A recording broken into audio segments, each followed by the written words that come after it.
Bismillahirrohmanirrohim. Assalamualaikum warahmatullahi wabarakatuh. Waalaikumsalam warahmatullahi wabarakatuh. Apa kabar Bu Ela? Alhamdulillah baik sekali. Kabarnya hari ini baik ya. Alhamdulillah. Hari ini kita akan mengadakan pra-observasi kelas ya, Baik. bersama Bu Ela. Semoga Bu Ela sudah mempersiapkan apa yang akan dilaksanakan untuk observasi Bu Ela di kelas. Alhamdulillah sudah. Gimana nih, apa saja nih kira-kira sekilas tentang pembelajaran nanti di kelas Ibu? Baik, bismillahirrahmanirrahim. Pertama-tama di sini saya hari ini akan melakukan observasi mengenai pelajaran pendidikan agama Islam dan budi pekerti dan mencakup materi tentang mengaji dan mengkaji Quran surat Yasin. Kemudian untuk jam pelajarannya sebanyak 35 menit dikali 3 JP ya, Bella. Lalu ada beberapa alat sarana dan prasarana yang disiapkan untuk pelajaran hari ini begitu. Begitu ya, itu sekilas ya Bu ya, gambaran observasi kelas Ibu. Nah, apa nih yang Ibu persiapkan untuk tujuan pembelajaran Ibu di kelas? Kembali ke tadi materi, yaitu mengaji dan mengkaji Quran surat Yasin.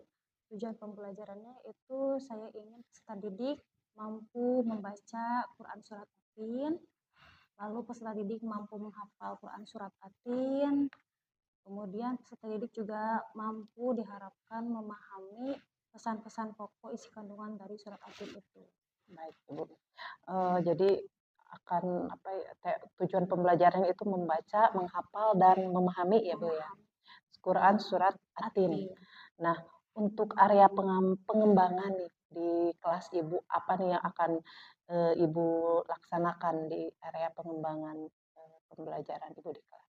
Untuk area pengembangan yang dicapai itu peserta didik diharapkan mampu terutama ya memahami pesan pokok surat Yasin, lalu mengamalkannya dalam kehidupan sehari-hari, karena itu kan ayat Quran ya, jadi tidak hanya dihafal lalu dibaca, kita juga kan harus bisa memahami ya isi kandungannya dari surat Yasin itu begitu. Jadi area yang dicapainya itu terutama itu memahaminya dan mengamalkannya. Mengamalkannya dalam kehidupan sehari-hari ya Bu ya. Nah, setelah area pengembangan pasti Ibu ada strategi yang dipersiapkan oleh Ibu nanti di kelas seperti apa untuk siswa Ibu di kelas untuk strategi yang pertama untuk mengkondisikan kelas dan menambahkan semangat kepada anak-anak ya Bu ya. Kan kadang anak-anak ada yang semangat ada yang tidak. Jadi saya membuat ice breaking terlebih dahulu bersama anak-anak, ice breaking dahulu, kemudian saya menyiapkan penayangan mengaji surat Yasin, jadi ditayangkan mengajinya, jadi biar anak-anak lebih lebih antusias dibandingkan dengan saya gurunya yang mengaji. Lalu menayangkan juga isi kandungannya, kemudian setelah itu kan tadi kembali membuat project ya untuk memahaminya. Jadi saya membuat project, sebelumnya anak-anak dikelompokkan terlebih dahulu. Nah, nanti setelah mengelompokkan baru melaksanakan project. Projectnya itu berupa poster, supaya anak-anak kan zaman sekarang kalau hanya mendengarkan dan membaca kurang kurang menerap gitu ya. Makanya dibuatlah project supaya anak-anak lebih antusias berkreasi dalam project itu. Jadi lebih menarik ya Bu ya. Iya betul. Ibu mengkelompokkan juga ya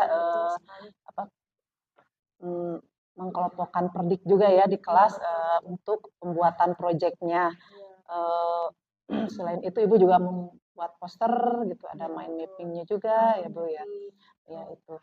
Nah, ada selain alat dan lain sebagainya, Ibu sudah persiapkan atau untuk alat terutama kan penayangan ya harus disiapkan tentunya. Penayangannya juga tidak hanya satu tentang mengaji surat Yasin, tetapi juga isi kandungannya. Gitu. Kemudian proyektor pasti untuk menayangkan. Ada lagi alat-alat yang digunakan untuk membuat proyeknya seperti halnya kertas, Sebetulnya bisa kertas apa saja ya, tapi saya untuk apa namanya, menyamakan dengan yang lain menggunakan kertas polos. Nah, lalu anak-anak berkreasi sebisa dan sebagus sekreatif mereka begitu. Baik. Jadi ada pensil warna juga ya yang Betul, digunakan. pasti pensil warna. Ibu, terima kasih ya untuk praobservasinya hari ini. Di sini Ibu juga tadi TP-nya adalah membaca, menghafal, dan memahami ya. Lalu Ibu juga untuk area pengembangannya ingin memahami pesan Quran surat Atin serta mengamalkannya dalam kehidupan sehari-hari. Lalu untuk strategi yang dipersiapkannya adalah adanya project, adanya mind mapping, ada poster juga ya. Lalu Ibu juga mengelompokkan peserta didik untuk pembuatan proyeknya ya. Ya, betul sekali. Betul. Baik Ibu, terima kasih untuk hari ini. Semoga observasi kelas Ibu dapat terlaksana dan lancar dan apa yang diharapkan Ibu untuk tujuan pembelajarannya dapat tercapai. Terima kasih Bu Ella, semoga observasinya terlaksana dengan baik. Terima kasih.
Oke, good job.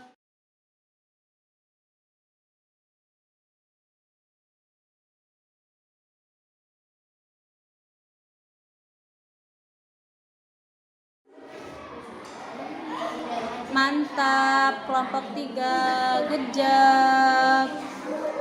Oke, gimana tugasnya? Sudah selesai belum? Oke, gak apa-apa. Nanti kita bikin sekarang aja. Sekarang kita bikin kesepakatan.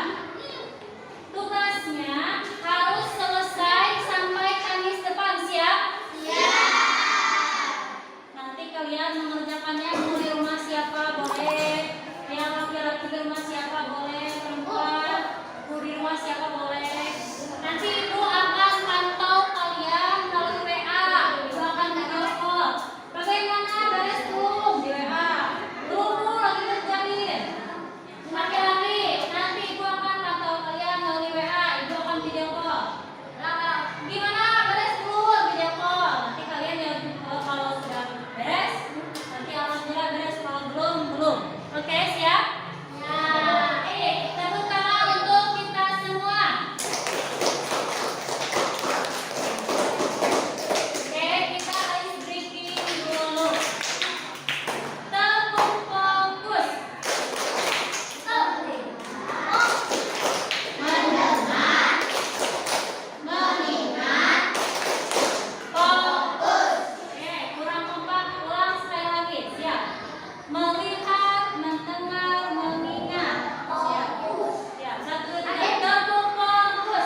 Bismillahirrahmanirrahim. Assalamualaikum warahmatullahi wabarakatuh. Waalaikumsalam warahmatullahi wabarakatuh. Selamat datang ya Bu Ella. Kita kembali dalam percakapan pasca observasi di SDN 1 Tegagatar nih. Nah, pada kesempatan ini saya masih ditemani juga oleh Bu Ella Siti Nailah Wasilah yang telah melaksanakan kegiatan supervisi akademik, dan juga ada Bapak Dani Iqbal Nugraha, pengajar praktik dari Pendidikan Guru Penggerak Angkatan 11. Assalamualaikum Bapak Dani. Ibu Ella Siti, bagaimana kabarnya hari ini? Alhamdulillah baik-baik saja. Alhamdulillah ya.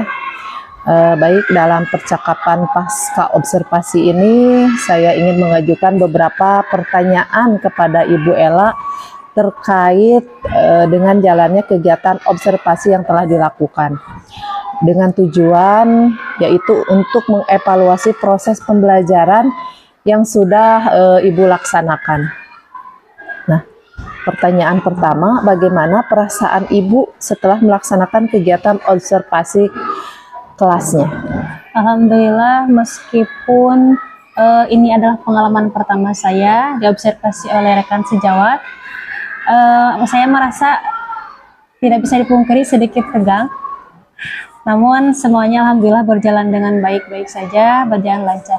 Alhamdulillah. Alhamdulillah ya Pak. Baik Ibu, alhamdulillah saya juga merasa senang mendengarnya, tidak ada beban ya Bu Ella ya. Bu Ella, bisa diceritakan lebih lanjut nih, area pengembangan apa saja yang Ibu fokuskan dalam kelas tersebut gitu, dan langkah-langkah atau tahapan pembelajaran apa saja yang telah Ibu lakukan? Untuk area pengembangan, saya lebih fokus kepada pengetahuan dan keterampilan.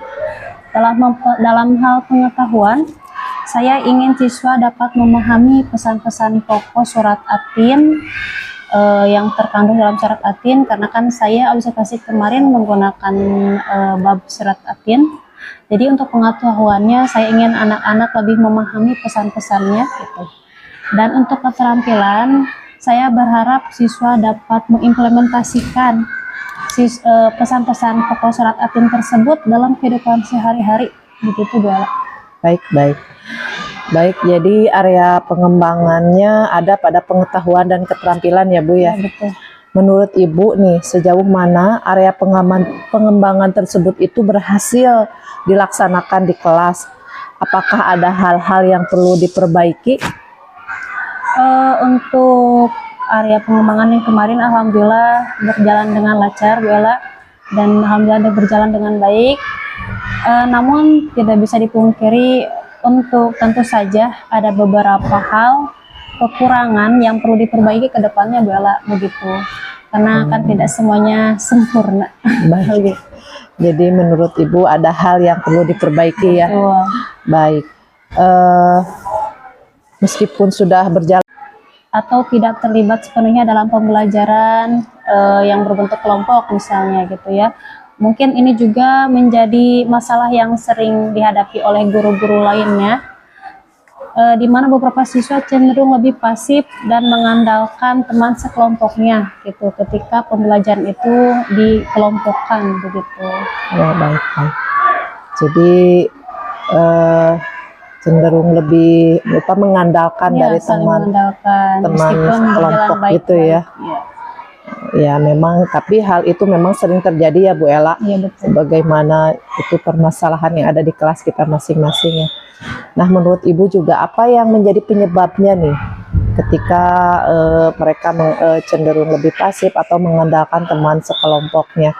Lalu mengapa gitu siswa tersebut itu cenderung pasif dan tidak terlalu terlibat gitu? Mungkin salah satu penyebabnya adalah pembagian kelompok yang terlalu besar Bu Ella. karena kan jangankan anak-anak ya, kita saja orang tua kalau tidak se-circle atau tidak sekelompok dengan teman kita ya, jadi kadang tidak menyambung gitu. Tidak nyambung. Begitupun anak-anak, sehingga mereka merasa kurang percaya diri dan kurang nyaman, enggan gitu untuk berkelompok dengan teman-teman yang tidak biasa mereka kelompok gitu, yang tidak biasa mereka main begitu Bella. Dalam berpartisipasi dalam kelompoknya. Untuk itu saya berencana untuk melakukan pendekatan yang lebih sesuai dengan gaya belajar anak-anak, dengan gaya belajar masing-masing. Misalnya seperti pendekatan visual, auditori, kinestetik gitu, supaya anak-anak itu lebih menyesuaikan dan lebih merasa nyaman ketika mereka misalkan, oh saya dengan dia, saya suka visual dengan dia begitu. Oh, seperti itu. Jadi lebih nyambung, lebih nyaman. Bagaimana caranya supaya anak tersebut nyaman dan disesuaikan dengan gaya belajarnya masing-masing ya. Iya betul. Menurut saya sih itu adalah langkah yang sangat baik ya Bu Ella. Menyesuaikan pembelajaran dengan gaya belajar siswa pasti akan membantu mereka merasa lebih nyaman dan aktif dalam kelas ya Bu ya. Sebagaimana yang Ibu inginkan gitu. Nah, semoga rencana tersebut bisa terwujud dengan baik. Kapan Ibu berencana untuk mulai menerapkan perubahan tersebut? Sebenarnya untuk waktu dan tempatnya belum saya tentukan secara pasti. Namun insya Allah akan saya segera laksanakan dalam waktu dekat ketika pembelajaran berlangsung kembali. Baik Ibu. Jadi mungkin nanti ya setelah awal semester 2 ya Bu ya. Insya Allah. Ibu akan melaksanakannya karena sekarang sudah mendekati akhir semester ganjil atau semester 1 ya. Betul. Semoga perubahan yang Ibu rencanakan bisa segera terrealisasi gitu ya. Tapi dalam kesempatan hari ini saya akan yang kemarin kita melaksanakan observasi di kelas tersebut, ada satu yang ingin saya tanyakan kembali juga pada Ibu ya. Boleh. Untuk pembelajaran pengamatan yang telah saya lakukan, boleh saya saya utarakan gitu kepada Ibu. Boleh sekali. Boleh, mungkin ya seperti itu. Jadi dari pengamatan tersebut, untuk aspek dan strategi pengembangan yang Ibu berikan atau KSE-nya, pembelajarannya ya sudah mendukung gitu ya, pengembangan KSE dengan memberikan kesempatan diskusi kelompok kepada setiap siswa ya Bu ya. Iya, betul. Lalu di manajemen dirinya, siswa juga menunjukkan pengolahan diri yang baik dalam diskusi dan saat menyimak ayat-ayat Al-Quran tersebut gitu ya. Lalu ada juga ya budaya positifnya di mana terlihat selama proses pembelajaran siswa saling menghormati dan mendukung satu sama lain. Baik, lalu untuk pembelajaran diferensiasinya ada konten dan yang berupa konten, proses dan produk. Juga pembelajarannya berbeda, diberikan sesuai dengan gaya belajar siswanya gitu. Karena Ibu di sana menggunakan gambar dan video ya dalam surat Atin tersebut. Betul ya Bu ya. Sekali, Bu. Iya, jadi untuk catatannya menurut saya pembelajarannya berlangsung dengan aktif dan partisipasi siswanya juga tinggi ya, dari siswanya juga tinggi. Lalu Ibu juga berhasil ya menggunakan pembelajaran itu untuk mengaitkan makna surat Atin dengan kehidupan sehari-hari mereka gitu. Nah, untuk penggunaan teknologinya juga terlihat efektif untuk memahami, untuk meningkatkan gitu pemahaman materi tersebut. Demikian itu dari saya ya Ibu, semoga Ibu berkenan dengan apa yang saya catatan tambahan dari saya ketika Ibu melaksanakan pelaksanaan pembelajaran di kelas gitu. Baik Ibu, untuk selanjutnya mungkin RTL ya. RTL dari Ibu yang akan Ibu laksanakan gitu. Apa nih Bu?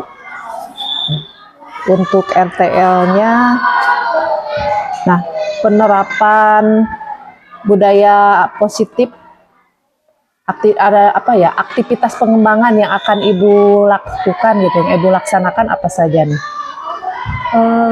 Mungkin pengaplikasian dari nilai rasa kebersyukuran anak-anak.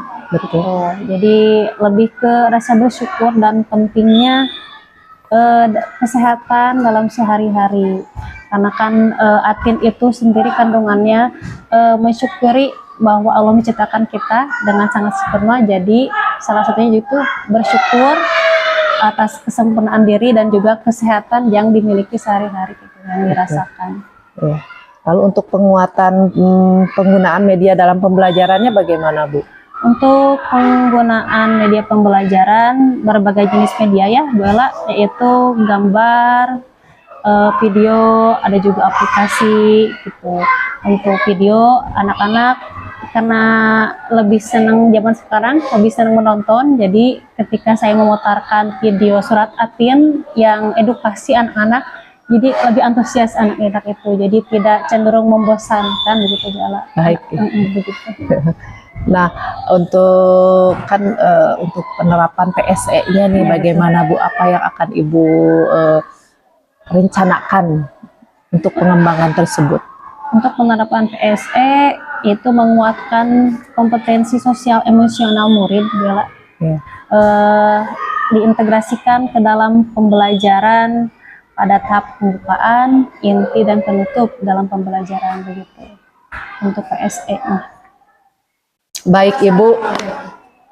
Pengembangan selanjutnya adalah pengembangan teknik evaluasi pembelajarannya, apa yang akan Ibu laksanakan? Untuk pengembangan teknik evaluasi pembelajaran, saya mengembangkan lebih ke teknik evaluasi yang lebih variatif, Bu Ella, jadi tidak monoton. Nah, lebih supaya antusiasmenya terbangkitkan anak-anak itu begitu. Seperti diskusi, kelompok, terus pembuatan produk begitu, Bu Ella. Jadi tidak monoton. Tidak monoton. Jadi ada pembuatan produknya ya. Iya, begitu. Baik, Ibu, itu juga mungkin dilaksanakannya nanti ya, Bu ya. Setelah pasca observasi ini dilaksanakan. Iya. Bagaimana perasaan Ibu hari ini?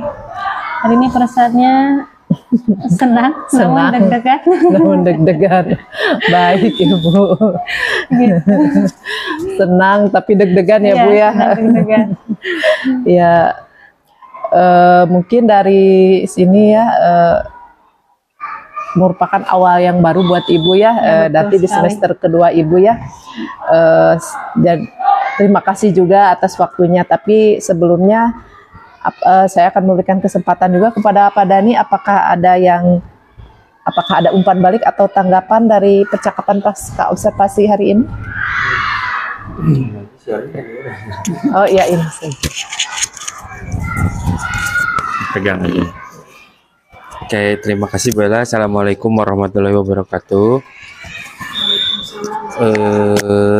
Saya izin menanggapi mungkin ya, bukan menilai atau apapun. Jadi saya juga sudah lihat video pra observasinya gitu ya, dan mengamati langsung paskanya secara keseluruhan.